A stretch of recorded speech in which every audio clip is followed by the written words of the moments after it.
Nos reencontramos en Conciencia, un ciclo del territorio para abordar cuestiones referidas a la salud.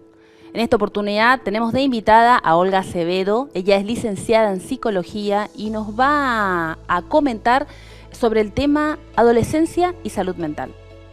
Buenas, Olga, gracias por ser parte del ciclo de Conciencia. Gracias a ustedes, ¿qué tal? Muy bien, inevitablemente hablar de pandemia, hablar del impacto que ha tenido en la población, en todas las aristas de la vida en comunidad y sobre todo en la salud de los chicos, de los adolescentes. ¿En qué medida ha afectado a este grupo etario? Les ha afectado muchísimo, ¿sí? En los vínculos, en acostumbrarse a la virtualidad, en la parte, digamos, de lo escolar, de lo académico, en dejar justamente de hacer sus actividades. Tenemos chicos, si volvemos a lo académico, tenemos chicos que hasta el día de hoy están con libreta abierta, que tienen que acostumbrarse a, bueno, tengo que volver a lo presencial, hacer las tareas todos los días, me cuesta. El tema del horario, se duermen, tienen totalmente cambiado, digamos, su reloj interno. Entonces, hasta ahora hay chicos que todavía están en esta etapa de adaptación a volver a la normalidad, digamos. Y en todos los aspectos, el hecho de tener que quedarte más tiempo en tu casa, siendo adolescente, ¿no? Con toda esa energía que tienen. Tengo que convivir más tiempo con mis hermanos, en el caso de tenerlos, con mis padres. Surgen otros problemas tal vez dentro de lo que es, digamos, el sistema familiar. Así que es amplio y afectó en gran medida. Sobre todo en los vínculos, no poder estar en contacto con sus amigos, no poder con sus estar pares. En contacto con los pares, y si bien se tiene esto de las redes y de la virtualidad en sí, digamos, pero no es lo mismo el hecho de salir. Apuntamos mucho a esto de salir, ¿por qué? ¿Por qué te decía que es amplio? Porque muchas veces nos encontramos con situaciones de violencia, situaciones de abuso, que muchas veces el chico tuvo que quedarse en el núcleo familiar y se agravó la situación, o se descubren cosas, en el caso de que haya un consumo. Yo consumía cuando iba a la plaza, cuando me juntaba con mis amigos, ahora estoy dentro de casa. ¿Qué cosas, digamos, se descubrieron en todo este tiempo de pandemia, ¿no? Por ahí también la conflictiva, digamos, de la pareja, del matrimonio. Nos volvemos a encontrar, bueno, ¿qué pasa? ¿Qué cosas son las que surgen, ¿no? Siempre viéndolo del lado negativo. También hay cosas positivas. También hubieron familias que pudieron, digamos, aprovechar este tiempo y decir, bueno, nos reencontramos, ¿qué hacemos? ¿Qué cosas eran las que quedaban pendientes que ahora por ahí tenemos más tiempo de hacerlas? ¿Sí? Pero son los menos, digamos.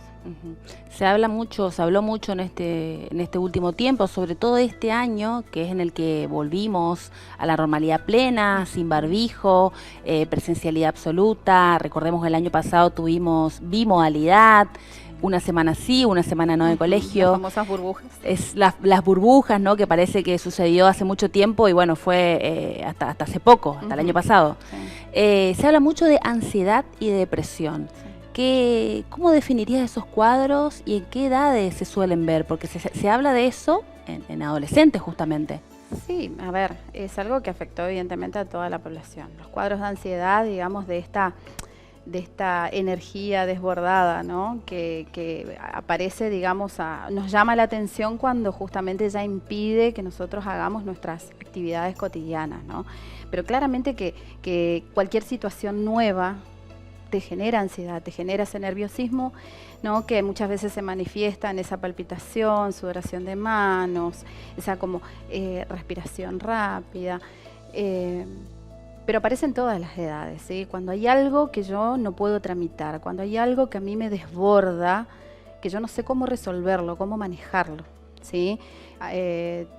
Al consultorio han llegado justamente padres, ¿no? Con esto de la ansiedad de la cuestión económica, no puedo ir a trabajar, era un trabajador independiente, las cuentas me están apurando y ¿cómo hago, no?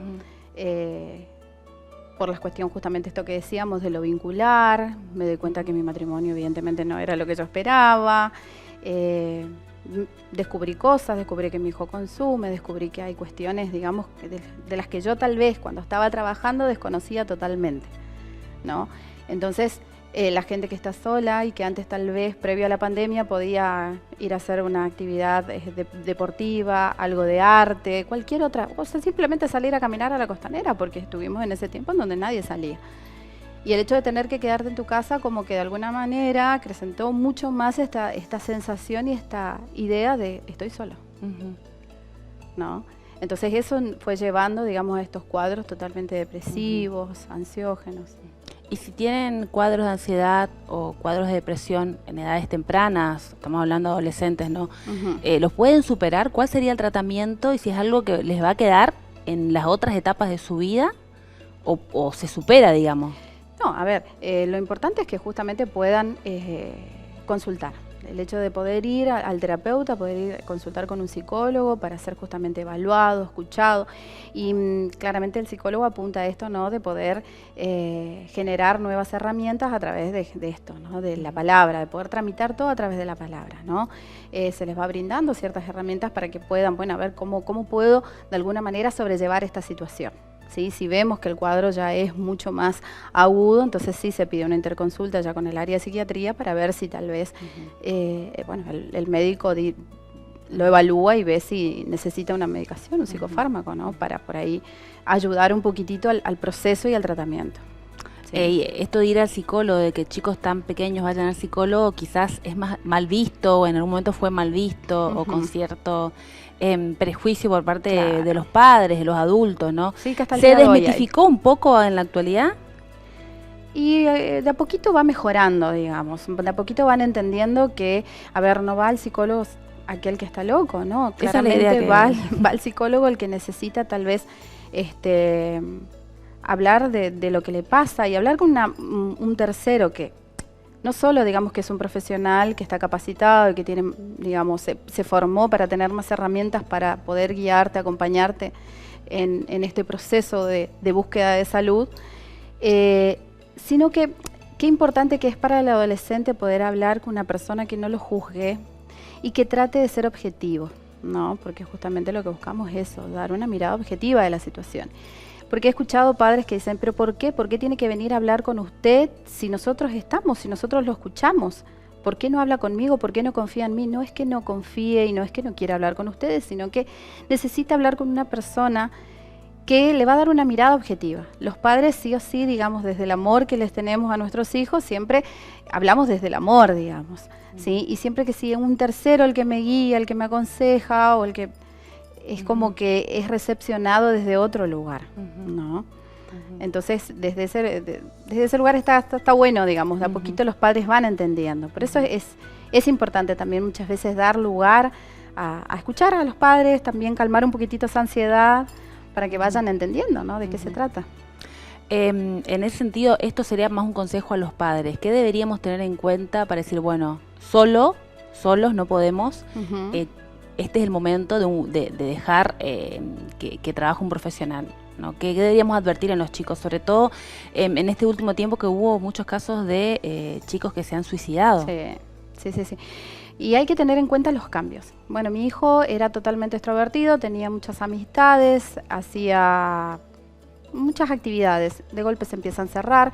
Si bien, a ver, siempre en la adolescencia hay estos cambios bruscos, pero nos tiene que llamar la atención. De golpe lo veo que se encierra, no comparte con nadie, no tiene amigos, lo veo que está raro, cambió su alimentación, cambió su forma de ser, está más irritable. Bueno, ¿qué está pasando?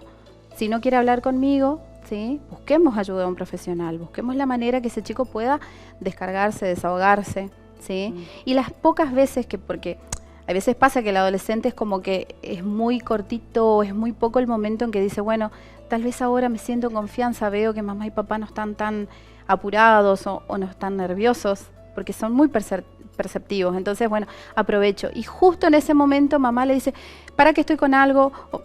Y se perdió esa situación. Entonces nosotros como adultos estar más atentos, que cuando se acercan, dejemos lo que estamos haciendo, dejemos que la comida, que el celular, que...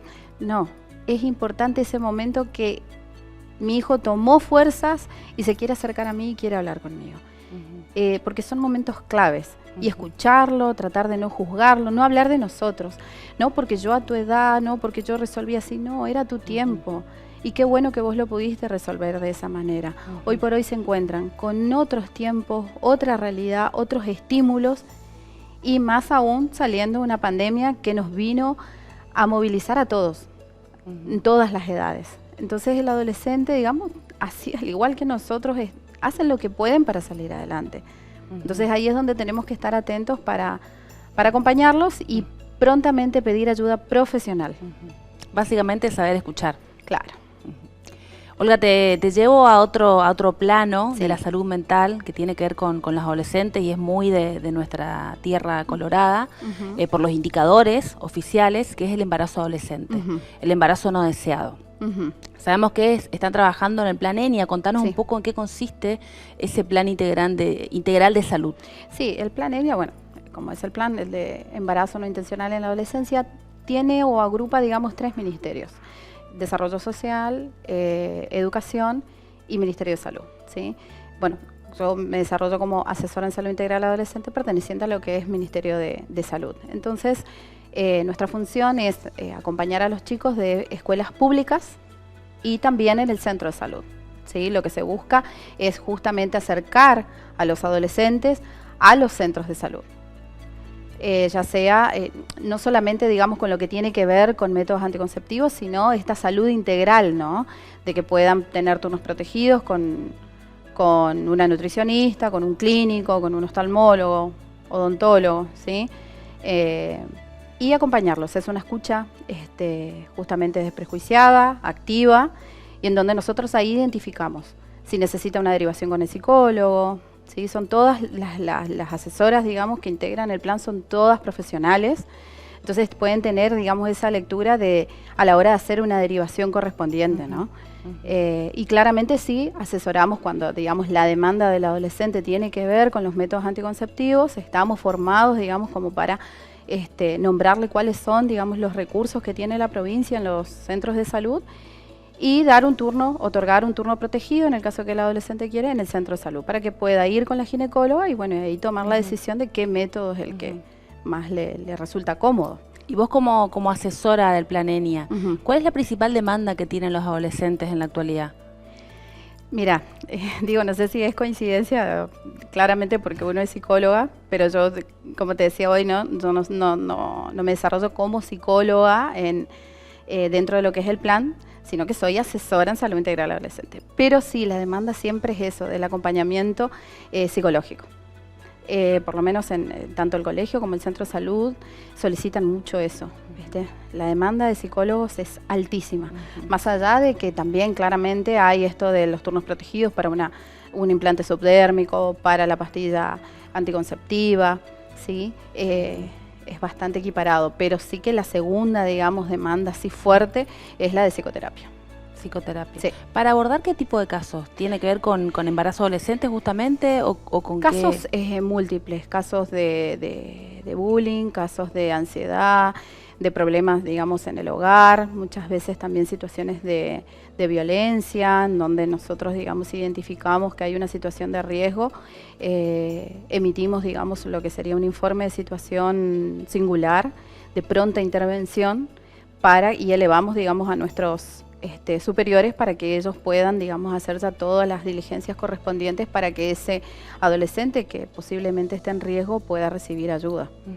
Y en cuanto a los métodos anticonceptivos, ¿los chicos saben que es su derecho a acceder, que lo pueden solicitar, que se pueden acercar a los asesores? Nosotros trabajamos mucho, por ejemplo, en los colegios y tanto también en lo que sería la sala de espera del centro de salud, con pequeñas, digamos, no los quiero llamar talleres, sino que son espacios de sensibilización, digamos. Son espacios en donde nosotros vamos comentando a las personas en general y en los colegios vamos a los diferentes cursos comentando que el espacio de asesoría funciona, en qué horarios, qué día está la asesora y cuáles son sus derechos. Para que ellos sepan que ellos pueden acceder al centro de salud, ir con su DNI, pueden ir solos. En el caso que quieran ir acompañados de algún mayor o de los padres, no hay ningún impedimento, pero que sepan que solos también pueden ir y que tienen el derecho justamente a eso, a recibir, digamos, el método que elijan, a recibir asesoramiento y acompañamiento en todo este proceso de búsqueda de salud. En el mismo orden, ¿ven ustedes, los que están trabajando en este plan, algún tipo de deserción o abandono por chicas embarazadas, digamos? Mira, yo no tuve ese tipo de experiencia. La verdad que no me tocó. Como hoy te decía, tal vez, digamos, no sé cómo sería dentro de lo que es el plan las otras áreas, digamos. Nosotros trabajamos mucho lo preventivo, ¿sí? Justamente para no llegar a esa situación. Trabajamos mucho lo preventivo, el hecho de explicarles bien que una pastilla del día después no es un método anticonceptivo, sino una pastilla de emergencia, que si vos, digamos, tenés los cuidados necesarios y tenés la información necesaria, no tendrías que recurrir, digamos, a eso, pero que tenés el derecho de hacerlo en el caso de necesidad. O sea, yo creo que es fundamental esto. Al brindar la información pertinente y necesaria, es fundamental para prevenir justamente estos embarazos no deseados. Bueno, Olga, te agradezco muchísimo tu favor. participación en este ciclo de conciencia. Gracias a vos. Estuvo con nosotros compartiendo el Living de Conciencia Olga Acevedo. Ella es licenciada en psicología, abordando la temática adolescencia y salud mental. Hablamos sobre la importancia de escuchar de parte de los padres, de advertir los indicadores para consultar a un profesional en caso de ser necesario y también un tema no menos importante, el embarazo adolescente. Cómo actúa, cómo trabaja el Plan ENIA en la provincia de Misiones, tanto en escuelas como en centros de atención primaria de la salud. Toda esa información en www.elterritorio.com.ar. Conciencia.